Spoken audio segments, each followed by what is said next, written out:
Jack was not a soldier or a hero. He was just an engineer working on a small human cargo ship called the Rust Bucket. He liked machines more than people. He liked quiet halls, blinking lights, and the soft hum of engines. But one strange rescue mission changed his whole life. It started when the Rust Bucket picked up a distress signal near the asteroid belt of Sector 9. Pirates were attacking a luxury alien cruiser. The captain didn't want trouble. But Jack said something that changed his mind. "If we don't help, we're no better than them," Jack said. So they went in, guns ready, and saved one life, a silver-skinned alien ambassador with glowing eyes. 3 days later, Jack found something strange on his bed. It was not a message on a screen.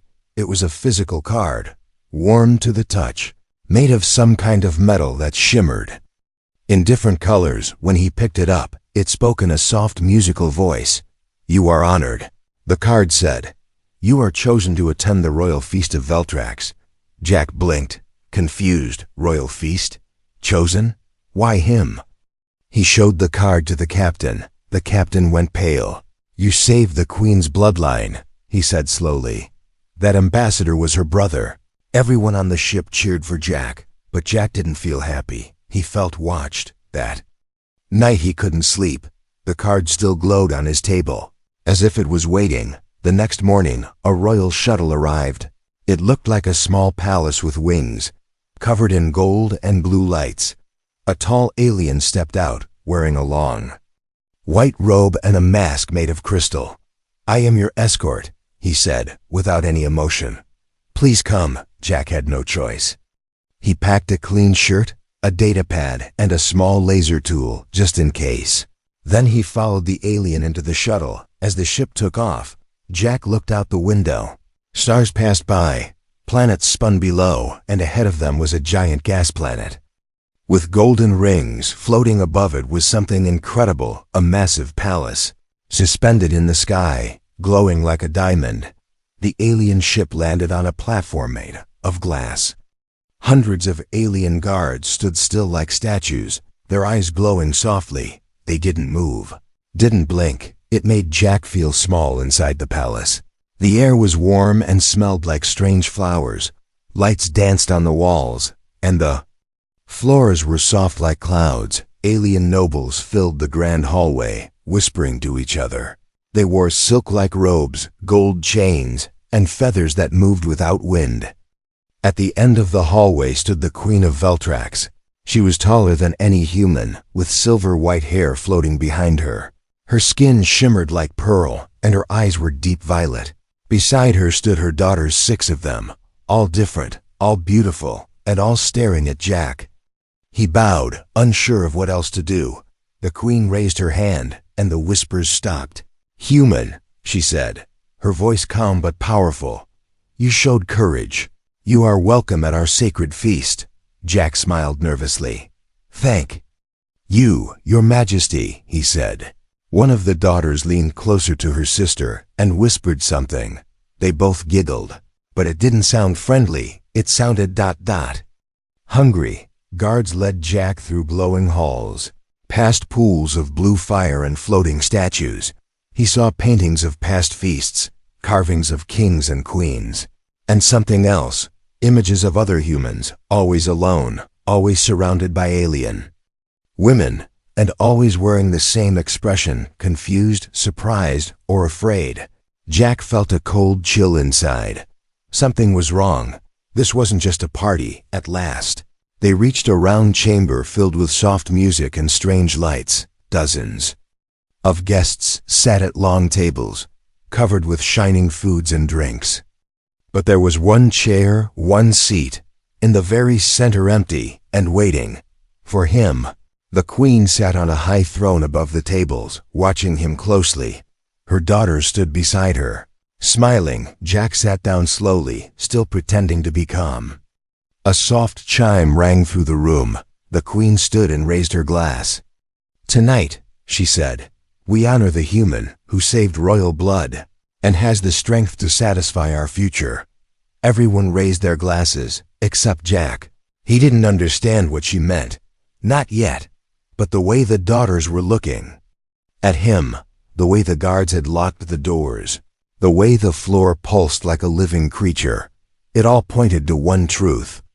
Jack was not just a guest, he was the main event, and he had no idea how to escape. The music slowed down as strange glowing dishes floated toward the table.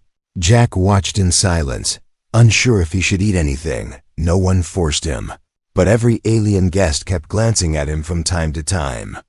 Some with curiosity, some with hunger, but the queen's daughters never looked away.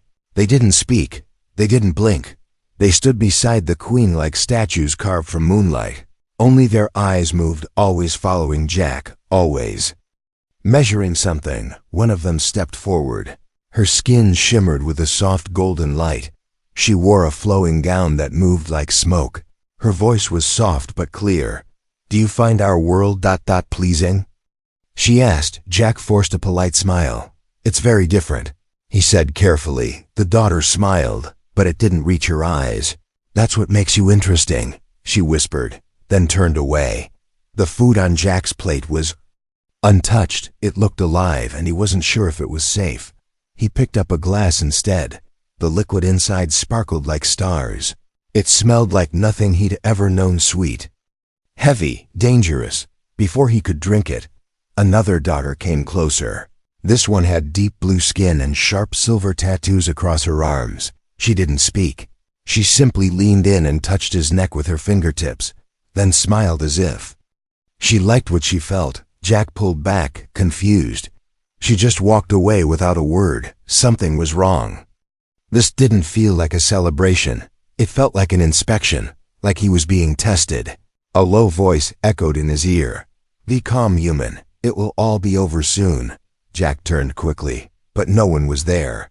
He looked at the guards, still frozen, still silent.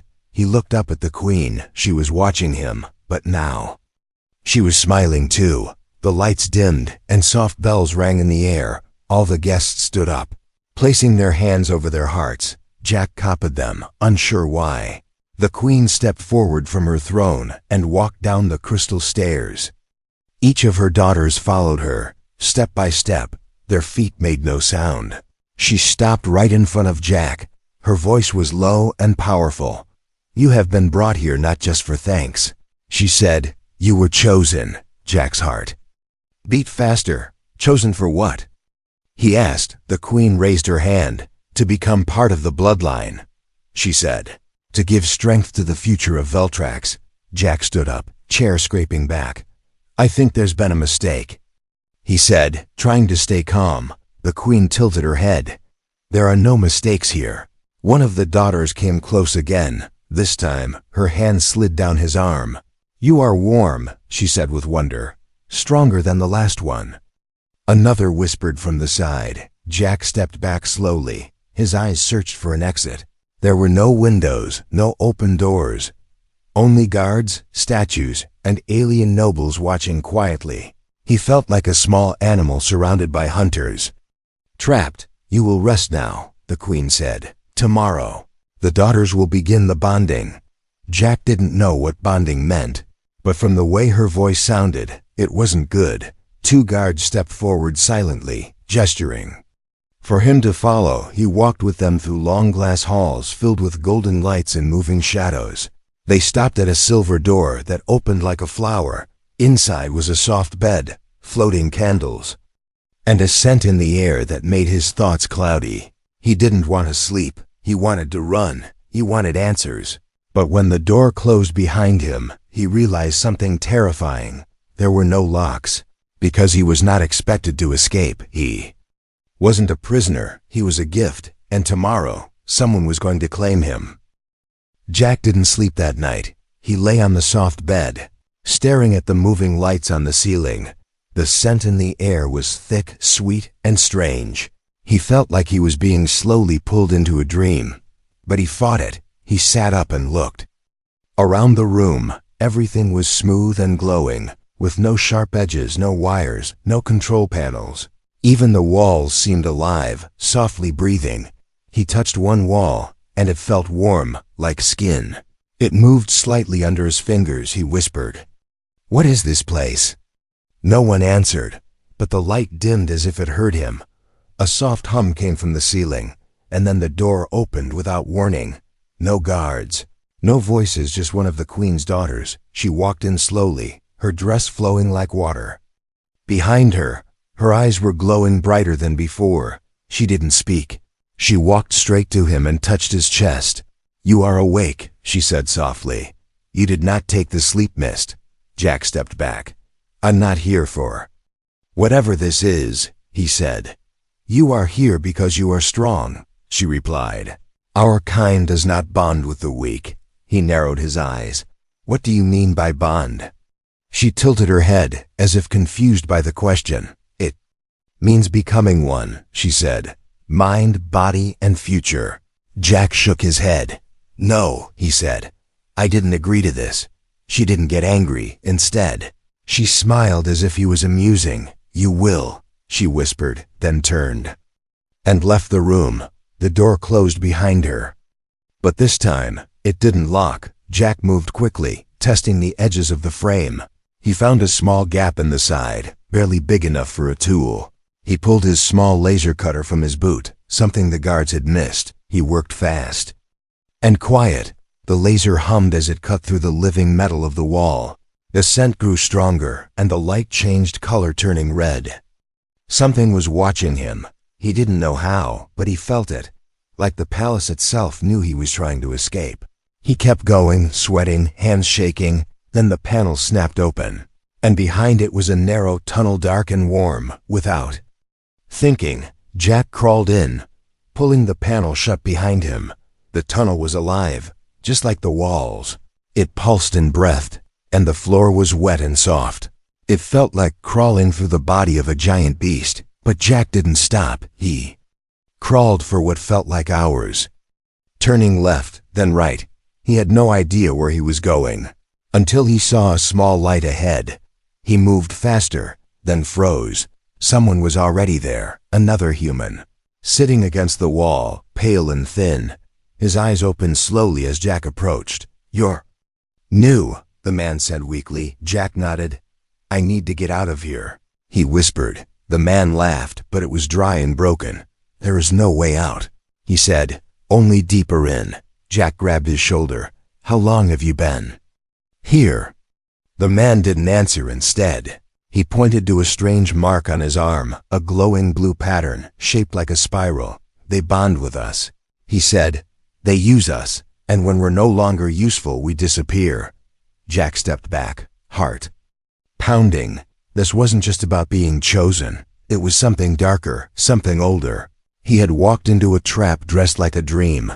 Suddenly, the tunnel shook, and a voice echoed all around them. "Return, human," it said. "You belong to the daughters now." Jack looked around wildly. The walls began to close in, slowly pressing from both sides. The other man didn't move. He simply smiled, as if he had already given up. But Jack wasn't going to surrender. He turned and crawled back the way he came, pushing harder, faster. He didn't know where it would lead, but he knew one thing: he wasn't going to be someone's prize, not without a fight. Jack burst out of the tunnel into a dark room filled with strange machines. Everything was quiet, except for the low hum of power flowing through glowing veins along the floor. The air smelled like metal and fire. He stood still for a moment, listening. No footsteps, no voices, just silence. He stepped forward slowly, his boots making soft taps on the metal floor. This place was different from the rest of the palace, cold, sharp, forgotten. It didn't feel like a place meant for guests.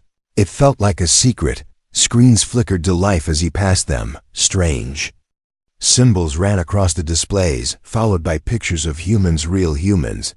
Some were smiling, some looked scared, and some were clearly no longer alive. Jack felt his stomach twist. One screen showed him current status: active, location, off-grid, priority, immediate retrieval. His heart pounded. They knew he had escaped. They were already looking for him. A soft sound echoed from the hallway behind him. It wasn't a voice or a footstep. It was something dragging, slow and heavy. Jack moved fast. Ducking behind a metal pillar, holding his breath, something entered the room. It had 4 legs, skin like glass, and no face, just a long snout with pulsing veins.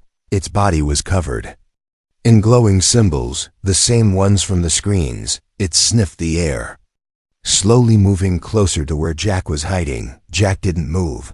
He waited, heart racing, hand on his laser cutter. The creature paused, then turned and left the room. Its soft dragging sound faded into the distance. Jack let out a breath, then moved to the far end of the room.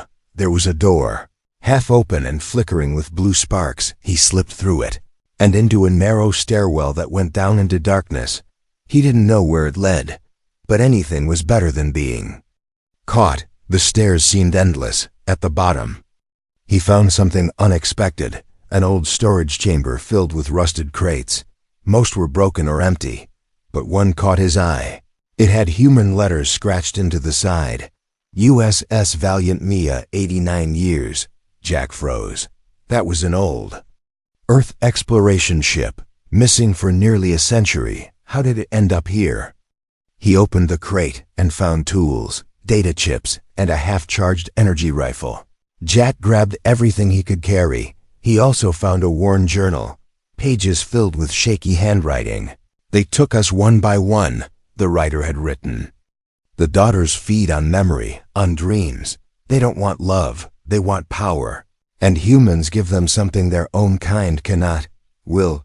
Jack closed the journal, his hands shaking. So that was it.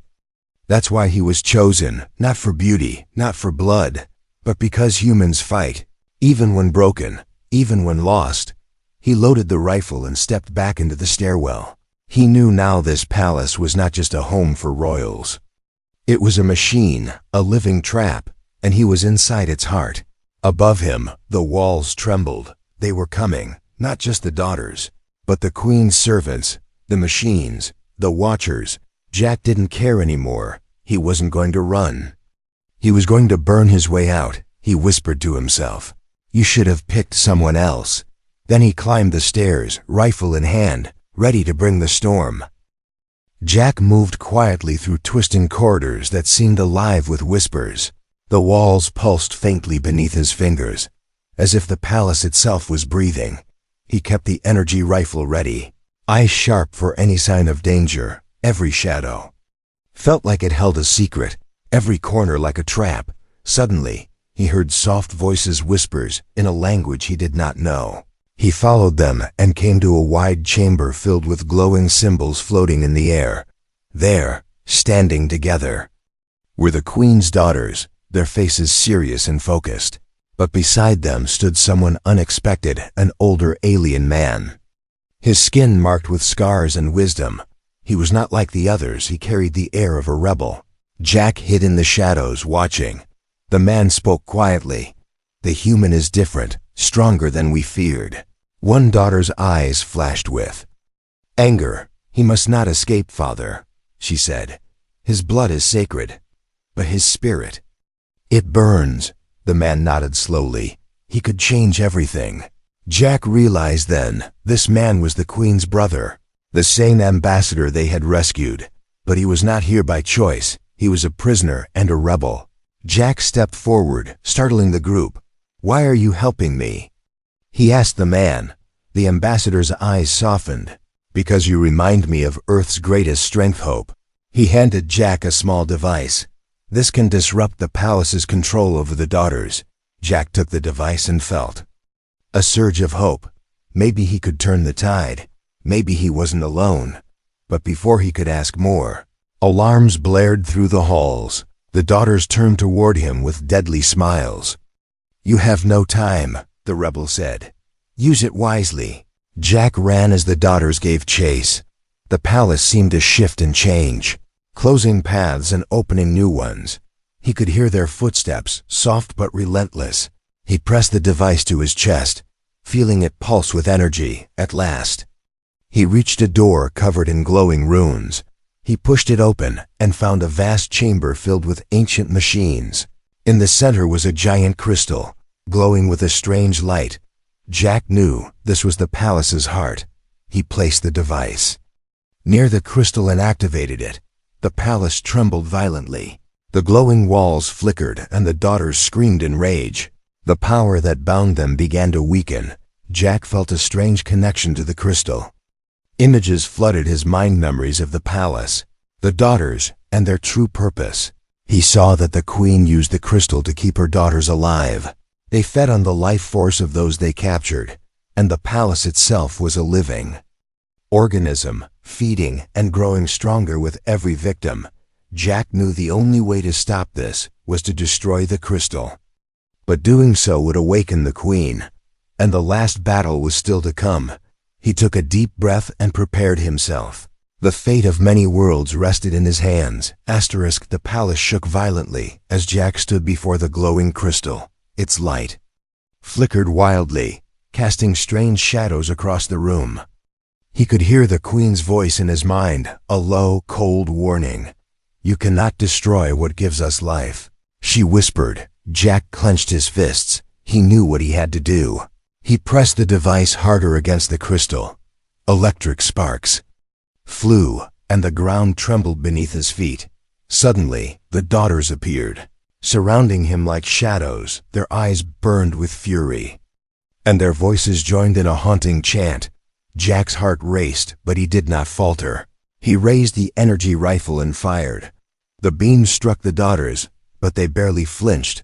They moved faster, closer, their claws reaching for him. Jack dodged and fired again, breaking one daughter's arm.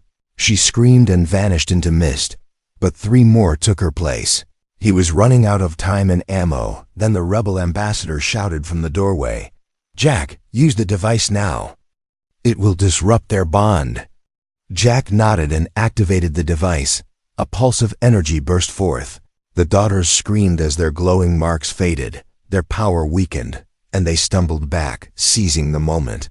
Jack aimed the rifle at the crystal again. He fired a powerful blast. Cracking its surface, light exploded, filling the chamber. The palace groaned as if in pain. Walls cracked and floors shook.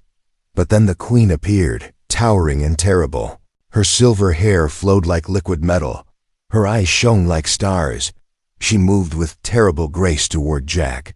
"You will not stop me," she said.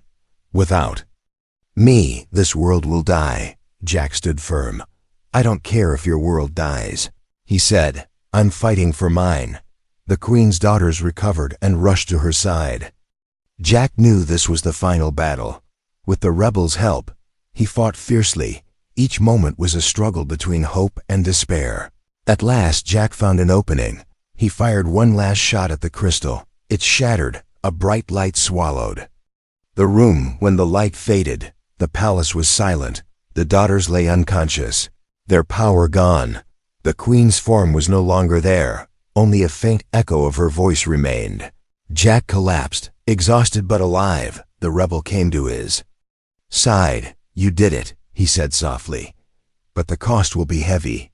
Jack looked around. The palace was dying. But so was the queen's power, and maybe, just maybe, humanity had a chance. The palace was crumbling around Jack. Cracks spidered through the glowing walls. Lights flickered and died. Dust and pieces of crystal rained from the ceiling. He stood alone in the great throne room, the air thick with silence and the fading power of the queen. Her voice echoed faintly, soft but filled with anger. "You may have broken the crystal, human, but you cannot break the bloodline." Jack's eyes burned with determination. He stepped forward, ignoring the shaking floor beneath him. "I'm not here to break bloodlines," he said. "I'm here to end a cycle of pain." Suddenly, the daughters appeared one last time. Weakened but not defeated, their eyes still glowing faintly. They surrounded Jack, but this time he did not fear them. He held out the rebel's device. The daughters hesitated, then lowered their heads. Jack spoke clearly. "This ends now. No more feeding on fear and life." A soft hum began as the device activated. The daughters' glow faded completely. Their forms became softer, almost human. They looked at Jack with something new, understanding. The throne room began to transform. The cold crystal turned warm and alive. The walls bloomed with colors like sunrise. The palace was healing, changing into something new. The queen's voice came again, this time calm. You have changed us, human. Perhaps there is hope beyond the old ways, Jack nodded. I will help if you let us live in peace. The daughters stepped back, their eyes no longer hungry but curious. The rebel smiled faintly. Maybe this is the start of a new alliance. Jack looked toward the broken doors. Outside, the stars shone bright and free. He knew the fight was over. But a new journey had just begun. The human who came, as a prisoner, had become a symbol of hope, not just for Earth, but for all who lived among the stars.